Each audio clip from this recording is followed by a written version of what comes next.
जय हिंद दोस्तों। आज हम शासन के प्रणालियाँ पढ़ने वाले हैं। ये क्लास हमारा 7 होगा। चलिए देखते हैं। निम्नलिखित में से कौन सा राज्य शब्द को सर्वोच्च रूप से परिभाषित करता है?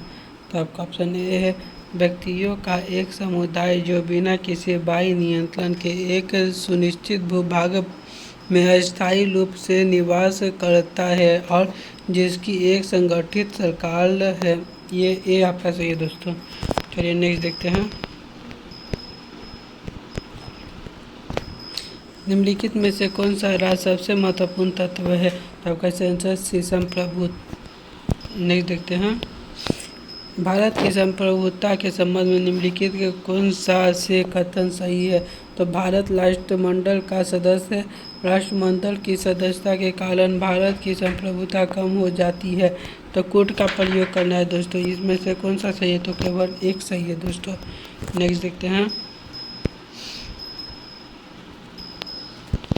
भारतीय संविधान में किस प्रकार की शासन प्रणाली की व्यवस्था की गई है?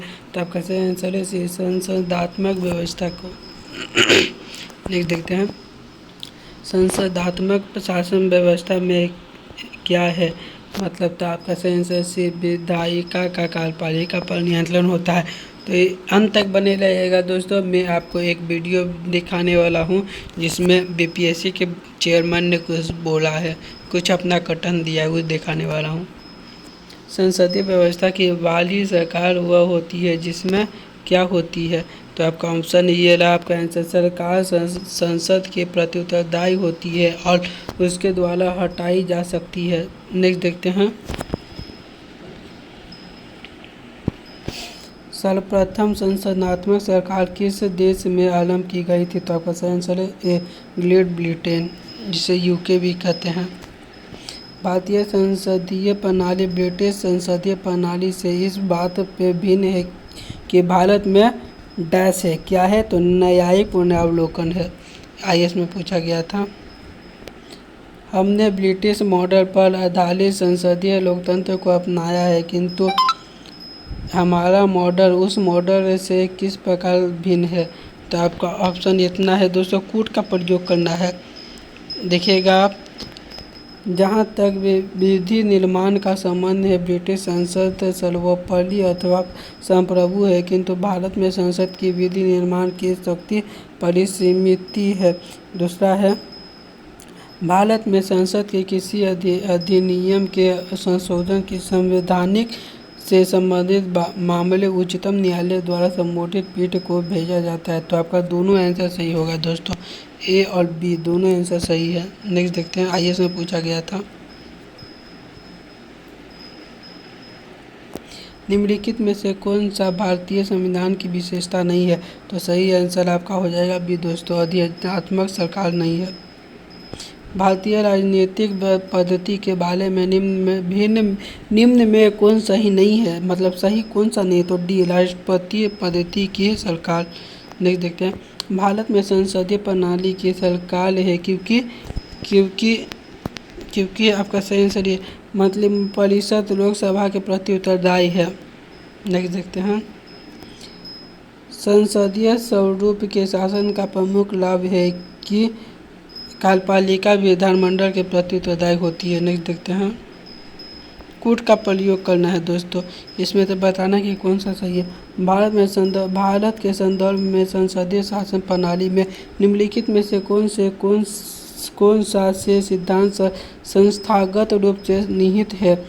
पहला, मंत्रिमंडल के सदस्य संसद के सदस्य होते हैं। दूसरा, जब तक मंत्रियों को संसद का विश्वास प्राप्त रहता है तब तक ही वे अपने पद पर बने रहते हैं। तीसरा, राष्ट्र का अध्यक्ष मंत्रिमंडल का अध्यक्ष होता है। तो आपका सही आंसर है 2 और 3 दोस्तों। नेक्स्ट देखते हैं। सॉरी दोस्तों, 2, 1 और 2 होगा। नेक्स्ट देखते हैं।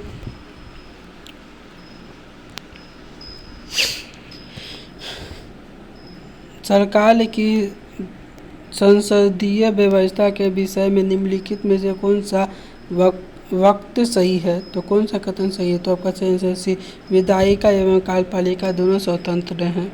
नेक्स्ट देखते हैं दोस्तों।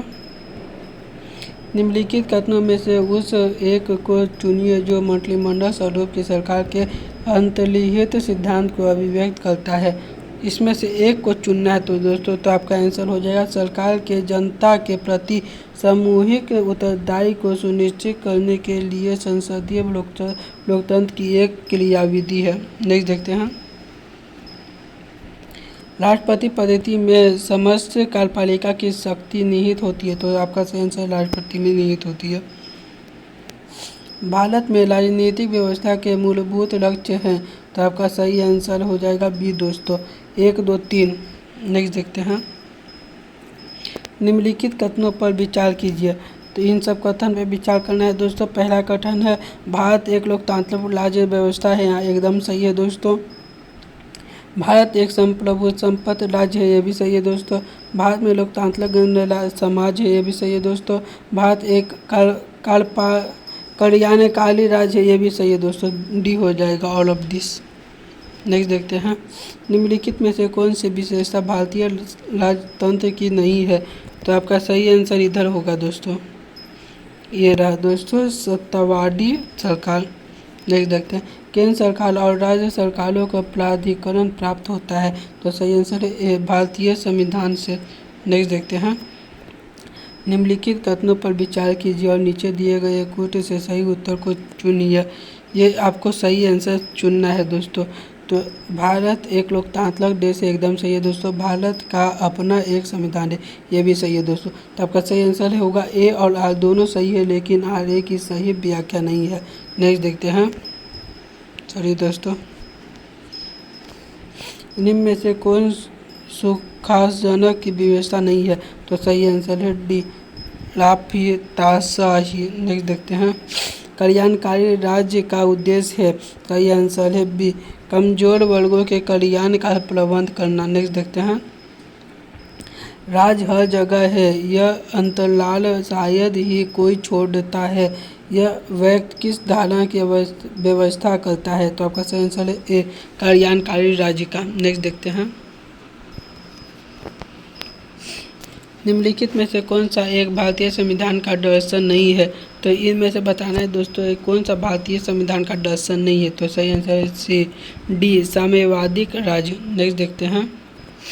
निम्नलिखित कथनों में से कौन सा सही है तो आपका सही आंसर है डी भारत का एक संघात्मक प्रजातंत्र है। भारत में राजनीतिक सत्ता का प्रमुख स्रोत क्या है तो ए जनता। नेक्स्ट देखते हैं। निम्नलिखित में से कौन सा एक अधिजात्मक शासन प्रणाली का आधारभूत तत्व है तो सही आंसर है बी एकल कार्यपालिका। नेक्स्ट देखते हैं। निम्नलिखित में से कौन सा सही सुमेलित है तो आपका सही आंसर है डी ऊपर वर्णित सभी तथ्य सही है। नेक्स्ट देखते हैं। अधिजात्मक शासन का उदय सर्वप्रथम किस देश में हुआ था तो सही आंसर है डी अमेरिका। नेक्स्ट देखते हैं। भारत में प्रजातंत्र इस तथ्य पर आधारित है कि सही आंसर सी जनता को सरकारों को चुनने तथा बदलने का अधिकार प्राप्त है। नेक्स्ट देखते हैं। लोकतंत्र का उत्कृष्ट गुण यह है कि यह क्रियाशील बनता है तो आपका सही आंसर है साधारण पुरुषों और महिलाओं की वृद्धि और चरित्र को। नेक्स्ट देखते हैं। भारत एक गणतंत्र है, इसका अर्थ है ए सी भारत में वंशानुगत शासन नहीं है, गणतंत्र का यही अर्थ है। राजतंत्र का भारत में वंशानुगत शासन होता है। भारत एक गणतंत्र है जिसमें अंतर्निहित है, आपका सही आंसर है राज्य का अध्यक्ष निर्वाचित होता है। निम्नलिखित में से किन से विनिर्धारित होते हैं कि भारत का संविधान परिसंघीय है तो सही आंसर है डी केंद्र और राज्य के बीच शक्तियों का वितरण। नेक्स्ट देखते हैं। भारतीय संविधान कैसा है तो आपका सही आंसर है डी असत कठोर और असत लचीला, मतलब कठोर भी है लचीला भी है। भारत की संसदीय शासन प्रणाली एवं ब्रिटेन की संसदीय शासन प्रणाली में अंतर का बिंदु निम्नलिखित में से कौन सा है तो सही आंसर है बी न्यायिक समीक्षा। नेक्स्ट देखते हैं। निम्नलिखित कथनों पर विचार कीजिए और अंत में दिए गए कूट में सही उत्तर का चयन कीजिए। इसमें से वही रीजनिंग का क्वेश्चन है दोस्तों, इसको सीधे मार के बढ़ते हैं। दोनों ए और आर दोनों सही है, किंतु आर ए की सही व्याख्या नहीं कर रहा है। नेक्स्ट देखते हैं, ये भी वही है दोस्तों, कथन पे विचार कीजिए तो ए सही है किंतु आर गलत है। नेक्स्ट देखते हैं, भारतीय राज्य व्यवस्था में निम्नलिखित में से कौन सी अनिवार्य विशेषता है जो यह दर्शाती है कि उसका स्वरूप संघीय है। तो इसमें से कौन सा है दोस्तों, तो आपका सही आंसर है ए, न्यायपालिका की स्वतंत्रता सुनिश्चित है। नेक्स्ट देखते हैं,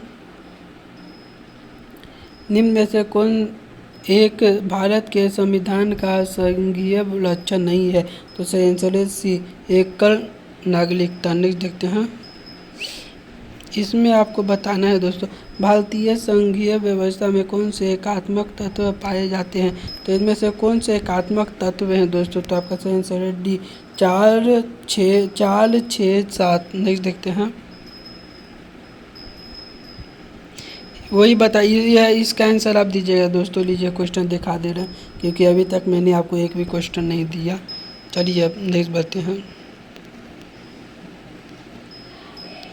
निम्नलिखित विषयों में से कौन केंद्रीय शासन व्यवस्था के लिए कौन सही नहीं है। तो सही आंसर है सी, बड़े देशों के लिए आदर्श। नेक्स्ट देखते हैं, यही रीजनिंग का क्वेश्चन है दोस्तों, दोनों कथन सही है और आर ए की सही व्याख्या भी कर रही है। नेक्स्ट देखते हैं, यही रीजनिंग का क्वेश्चन है दोस्तों, दोनों कथन सही है और आर ए की सही व्याख्या भी कर रहा है। भारत में दल विहित प्रजातंत्र किसे प्रस्तावित किया गया है। तो आपका सही आंसर हो जाएगा सी दोस्तों, महात्मा गांधी से। नेक्स्ट देखते हैं, रीजनिंग का क्वेश्चन है दोस्तों, आपका सही आंसर बी होगा, ए और आर दोनों सत्य किंतु आर ए की सही व्याख्या नहीं कर रहा है। रीजनिंग का क्वेश्चन दोस्तों, इसको आप ही कीजिए। रीजनिंग का क्वेश्चन लीजिए 51 नंबर, फिर 52 नंबर भी रीजनिंग का क्वेश्चन लीजिए दोस्तों। देखिए, रीजनिंग का क्वेश्चन उतना नहीं पूछा जाता है।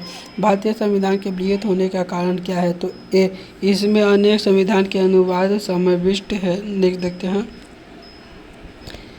सॉरी दोस्तों, निम्नलिखित में से कौन सा कथन सत्य है। तो इसमें तो बताना है कौन सा सही है। संयुक्त राज्य अमेरिका में सरकार की संघीय प्रणाली है। नेक्स्ट देखते हैं, निम्नलिखित में से कौन सी एक भारतीय संघ राज्य पद्धति की विशेषता नहीं है। तो सही आंसर है डी, यह संघबद्ध होने वाली इकाइयों के बीच एक सहमति का परिणाम है। नेक्स्ट देखते हैं, रीजनिंग का दोस्तों कुछ रीजनिंग का क्वेश्चन है दोस्तों, छोड़िए इसको, उतना अब नहीं पूछा जाता है रीजनिंग का क्वेश्चन, अब बहुत कम हो गया है, अब कटन निष्कर्ष बस पूछा जाता है। भारतीय संविधान की प्रकृतियाँ क्या है। तो आपका सही आंसर है डी, प्रकृति में संघीय किंतु भावना में एकात्मक। नेक्स्ट देखते हैं, भारतीय संघवाद का सहकारी संघवाद किसे कहा है। तो आपका सही आंसर है ए, जी ऑस्टिन। नेक्स्ट देखते हैं, किसने कहा था भारत अर्थ संघात्मक राज्य है। तो आपका सही आंसर है डी, के.सी. व्हील। भारतीय संविधान के विषय में निम्नलिखित कथन में से किसका है। तो आपका सही आंसर है डी, के.सी. व्हील। निम्न में से किस एक कथन है संविधान को संघात्मक के तंग ढांचे में नहीं डाला गया है। तो आपका सही आंसर है बी, आर अम्बेडकर। नेक्स्ट देखते हैं, मिथकों और कहावतों के रूप में प्रशासन के सिद्धांत को किसने अस्वीकार किया। तो ए, अल्बर्ट साइमन। नेक्स्ट देखते हैं, विधि और स्वाधीनता के बीच सबसे उपयुक्त संबंध कौन निम्नलिखित में से कौन प्रतिबिंबित करता है। तो आपका सही आंसर है डी, बी, यदि विधि नहीं है तो स्वाधीनता भी नहीं है। नेक्स्ट देखते हैं, निम्नलिखित में से कौन विकास प्रशासन की अवधारणा से संबंधित है। ए, प्लेड डब्ल्यू लिग्स। नेक्स्ट देखते हैं, निम्नलिखित में से कौन सा एक चिंतित लोक प्रशासन तथा निजी प्रशासन में समानताओं का समर्थक है। तो आपका सही answer D, Henry failure. Next देखते हैं, आज के लिए इतना ही दोस्तों, नहीं तो बहुत लंबा क्वेश्चन चला जाएगा और आप पढ़ना नहीं चाहेंगे। दो और कोई काम के नहीं है, तो कल से हम सीधे राष्ट्रीय प्रतीक पे पहुंचेंगे। राष्ट्रीय प्रतीक पे पहुंचेंगे दोस्तों, इसमें बताया जाएगा कि भारत का राष्ट्रीय चिन्ह कौन कौन सा है। तो आज के लिए इतना ही, नेक्स्ट क्लास में जय हिंद।